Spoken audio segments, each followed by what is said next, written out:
Thank you, and I think I might need that lucky button, so I can pass it over. Thank you, Speaker, and hello, Parliament. My name is Trish Cook. I'm from Noongar country of Perth, Western Australia, and I'm the very first member of the new federal electorate of Bullwinkel. Yeah. Bullwinkel encompasses the lands of the Whadjuk and the Balindong people of the Noongar Nation, and today I speak on Ngunnawal and Ngambri lands. I offer my deepest respect to these First Nations people, both here and in the West, and indeed all across this beautiful, peaceful country of Australia.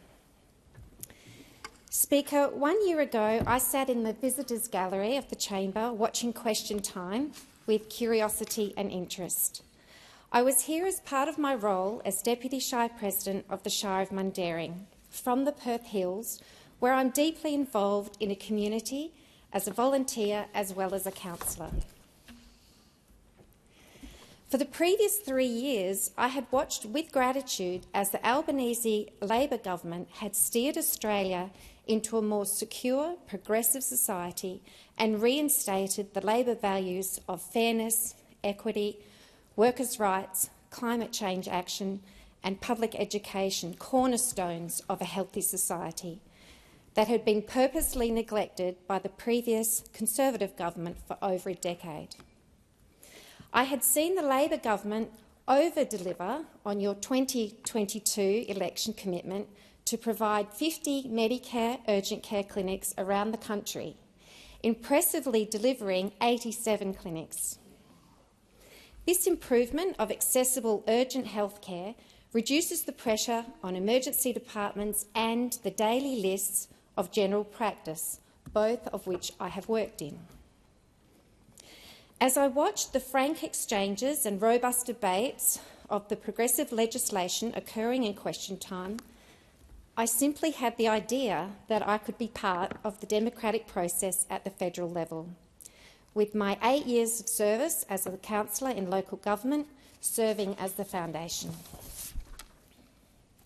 And as luck would have it, the new seat of Bullwinkel some months earlier had been created by the Australian Electoral Commission. So suddenly here was a brand new electorate of Bullwinkel, which encompassed my home of Darlington for 17 years and was named in honour of World War II nursing hero Lieutenant Colonel Vivian Bullwinkel. I took this optimistically as a sign of encouragement. I ignored my campaign naivety, threw my nurse's cap into the ring, and to my delight, the Labor Party embraced my candidacy, and I thank them for their incredible support and trust that they've shown in me. Speaker, I would like to acknowledge the wonderful and supportive Labor network that was afforded to me during the campaign, and I would specifically like to thank my campaign director, Assistant Minister Patrick Gorman, WA Labor State Secretary and now Senator Ellie Whittaker, Mark Reid and the WA Labor team, Helen Tuck and my branch members of the Perth Labor Women, branch members of the amazing Kalamunda Zigzag, Bassendean and Northern branches, my campaign manager, the remarkable and tireless Fiona Bennett, my friend and colleague, fighter for Hasluck, Tanya Lawrence, the WA Federal Labor members, Premier Roger Cook and the WA State Labor members, the Cabinet members, some of who visited Bullwinkel and cheered me on, the President of the Senate, Sue Lyons, who challenged and mentored me in her own netball coach-style way, and the Deputy Prime Minister, Richard Marles. Both Sue and Richard walked alongside me as we door-knocked the people in the suburbs of High Wycombe and Wattle Grove in the Perth summer heat on several occasions. How grassroots can politics get? Thank you also to the Prime Minister, Anthony Albanese, who believed in me from our very first conversation, who supported my nomination and who made time for me on his many regular trips to WA. Thank you. And thank you to all the selfless donors, volunteers and the campaign team members who worked on the Labor Bullwinkel campaign, many who I now know and love, and many more who I haven't even met yet. So I come to this role as MP with all these incredible members of the class of 2025 here today, with enormous gratitude and a joyful sense of responsibility to represent the people of Bullwinkel, and with the hope that my skills as a nurse and midwife, pragmatism, problem-solving and compassion will contribute to the workings of this chamber and as a local MP.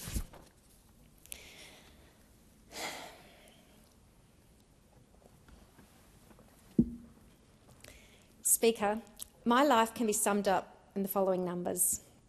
I'm blessed with 3 incredible siblings: Lorna Cook, exceptional nurse and innovator business owner, having co-founded Chemo at Home; Dr. Diane Parker, self-proclaimed best teacher in Australia; and my brother Russell Cook, truck driver, mountain climber and corflute sign erector.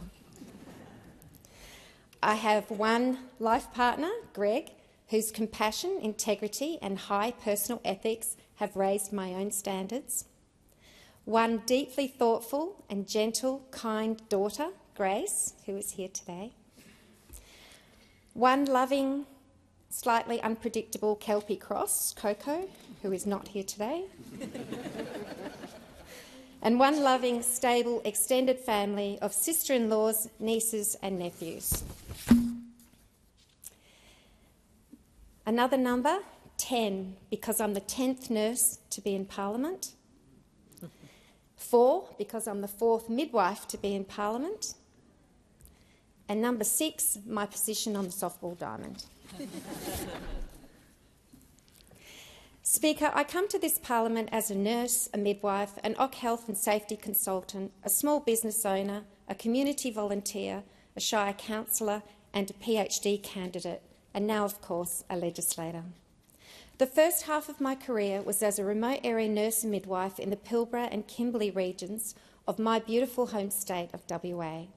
I had the privilege of caring for and working with people in remote Indigenous communities such as Ardyaluun, One Arm Point, Jarragan, Lombardina, Bidjadanga, Lagrange and Luma. This is where I first witnessed the impact that access to fresh food, local employment, education, housing, connection with country, culture and other social connections can have on the health of a community. These factors are referred to as the social determinants of health, and not surprisingly parallel the social determinants of justice and the social determinants of mental health. And it is improving these factors that brings true investment and gains in community health as well as the justice system. I was also employed as a remote area nurse midwife in the mining towns of Pannawonica and Argyle and other isolated corners of our state. Many times I had been the only clinician for hundreds of kilometres, and I relied heavily on the support of Aboriginal health workers, the tradies and truck drivers who doubled as the emergency response team, and of course the iconic Royal Flying Doctor Service. I have known the weight of responsibility when resources were thin on the ground. Later, my work in industry included construction sites, casinos, oil and gas production facilities of Karratha and Barrow Island, and some of the offshore and gas platforms in the northwest. So it's not unusual for me to work FIFO to Canberra, having often caught aircraft and helicopters to work for many years. It was during my time working as a nurse in industry that I obtained a grad diploma of OC Health and Safety and also established and conducted a small business for 10 years, providing extraordinarily capable registered nurses to remote locations. I know the responsibility, the difficulties and the 24/7 nature of owning and running a small business. I extended my education to a Masters of OC Health and Safety when my then young family did a year-long stint in the Solomon Islands in 2007 as part of the AusAid and Ramsay mission, followed by 4 years in Kalgoorlie as a nurse midwife. I also became a nurse educator, teaching the next generation of nurses at Kalgoorlie TAFE, Northern TAFE, and later at Edith Cowan University. In 2019, I was again inspired to take on tertiary studies, embarking on a PhD study. My thesis, which is just a few months off completion, is a study on the patient experiences of receiving home-based immunotherapy infusions for cancer and chronic diseases. Speaker, I'd like to take this opportunity to acknowledge the role of my beautiful parents, who raised 4 children in state housing in Eden Hill, only 16 kilometres from where I now live. Both parents were involved in the community at a grassroots level and instilled in us Labor values and a strong sense of fairness. My mother, Mary Josephine Morgan, came to Australia in 1947. She was 12 years of age when she arrived in Fremantle on board the SS Asturias in the first batch of some of the 10,000 children who were sent to Australia from the UK under the British Child Migrant Scheme. She was part of the lost generation of children who were sent here from the UK to help repopulate a depleted white population after World War II.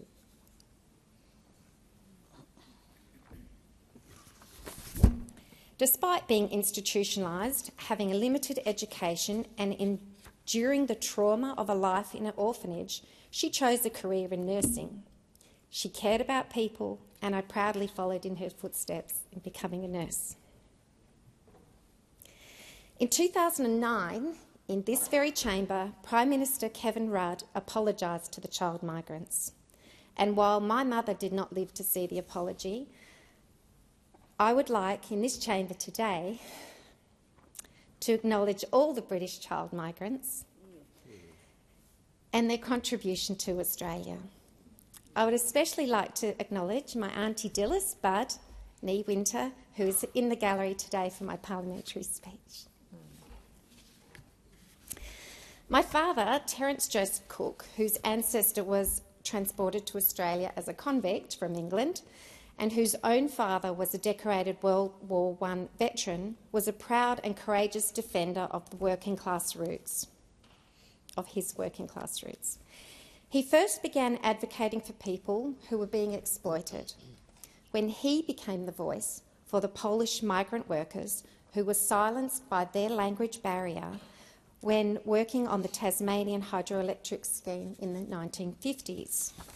That experience eventually led him to a career in the union movement and his position as State Secretary for the Australasian Society of Engineers Union. He was a lifelong member of ALP and lived his life always adhering to Labor Party values. My dad looked after workers from outside the companies through his union work, and I looked after workers from inside the companies as a nurse. I know that he would be proud of me as I stand here today as a member of the Labor Party, a member of Parliament, and also a member of the mighty United Workers' Union. Speaker, I would like to extend my thanks to the United Workers' Union in WA, who supported me throughout the campaign. In particular, I would like to acknowledge Carolyn Smith, Dom Rose, Emily Knowles, Matt Clark, and all the wonderful, dedicated delegates, officials and volunteers who worked on the Bullwinkel campaign. Thank you.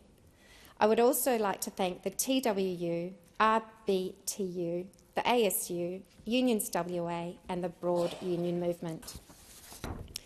UWU represents over 150,000 workers in more than 45 industries and every day fights to protect and support these workers. Industries such as aged care, early childhood education and ancillary staff in hospital. These workers are often from the lowest paid jobs and highly feminised workforces. I'm proud to be part of the Labor Party who recognises the value of the care industry and has recently acted to increase wages for aged care workers and early childhood educators. Speaker, Bullwinkel is the first electorate to be named after a nurse, and it's the 18th electorate to be named after a woman. but I don't want anyone to worry over there. There are still 88 electorates named after men.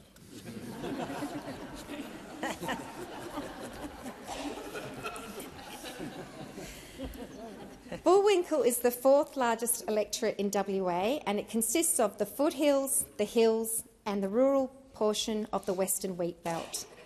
The localities of the foothills and the hills includes a mix of newly established suburbs, historic villages, large state water catchment areas, national parks, orchards and residential homes. It's beautiful.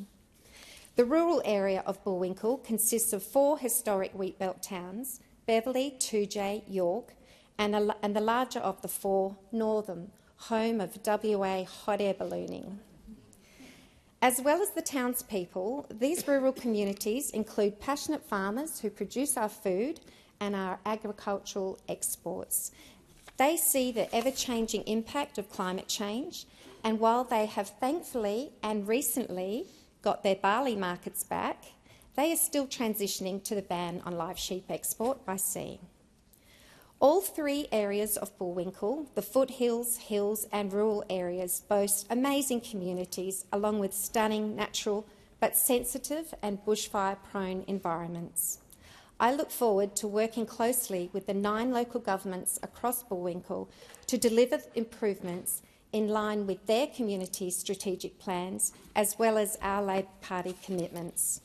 Commitments of a Medicare urgent care clinic and childcare centre in Mundaring, a Medicare mental health centre in Kalamunda, telecommunications improvements, upgrades to the volunteer bushfire brigades, and I look forward to working with and assisting the farmers of Bullwinkel as they transition away from live sheep export trade.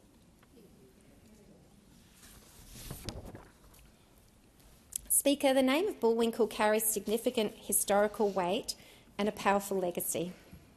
As inaugural member, there are a few things I'd like to tell you about the remarkable Lieutenant Colonel Matron Vivian Bullwinkel.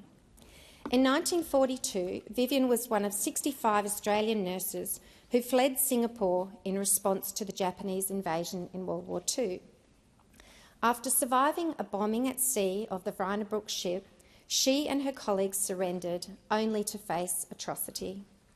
Vivian was the sole survivor of the infamous Banker Island massacre, whereby she and 21 of her fellow nurses were assaulted, marched out into the ocean and machine-gunned down. After surviving this war crime, she was forced to surrender several weeks later and endured 3 years of unimaginable hardship, suffering as a prisoner of war alongside 65 other Australian Army nurses. Vivian was only 26 years of age at this time, only a few years older than my own daughter. I cannot imagine the hardship of parents sending their daughters and sons off to a foreign country to fight for democracy, and I thank them for their incredible sacrifices and services. Not only did Vivian survive World War II, but afterwards she went on to testify at the War Crimes Tribunal against the Japanese in Tokyo. She spent the rest of her life advocating for her fellow nurses, wanting to tell their story, not wanting them to be forgotten. She retired at 60 years of age, married, moved to Perth, where she lived for a further 24 years. In 1992, Vivian bravely returned to Banker Beach, accompanied by WA Labor Senator Pat Giles, number 2 nurse, incidentally, who opened a memorial dedication to her comrades on the beach. One of her comrades who died in that terrible massacre was Sister Alma Beard of the wheatbelt town of Toodyay in the electorate of Bullwinkel. Alma is remembered and honoured by her local community and relatives still residing in the region, including a statue in her honour at the Toodyay Medical Centre. I acknowledge the ultimate sacrifice of Alma, who was only 29. In addition to a distinguished military career, Vivian had a remarkable career in the nursing profession, and there's just 2 things I'd like to share with you about Vivian Bullwinkel's nursing history. One, in 1960, Vivian became matron of Fairfield Infectious Diseases Hospital in Victoria, which has since closed in 1996. Can you imagine a whole hospital dedicated to infectious diseases? A whole COVID ward, sure, but a whole hospital. And the reason, of course, why we don't now have infectious diseases hospitals in this country is the unarguable benefits of vaccination. Yeah. And I take this opportunity to thank the Australian Government for providing the free comprehensive national immunisation program, which covers 19 vaccine-preventable diseases for all Australians across all age groups.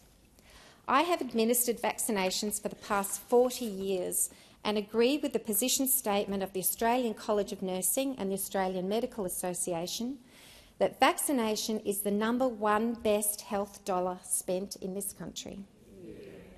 I'm so privileged to see the mass reduction of typhoid, diphtheria, polio, tetanus, whooping cough, measles, mumps, rubella, meningococcal and HPV in my lifetime. I'm sure Vivian and the other past nurses would also be amazed and grateful for vaccinations, as was my own father, who suffered diphtheria as a child. Let us not forget what lies dormant and kept at bay by immunisation and high herd immunity levels. We need to continue to build trust and understanding about vaccinations, especially given the rise of misinformation and declining immunisation rates in some areas. The second thing is that Vivian Bullwinkel was president of the Australian College of Nursing, and she's remembered as one of the most influential people within the Australian nursing profession.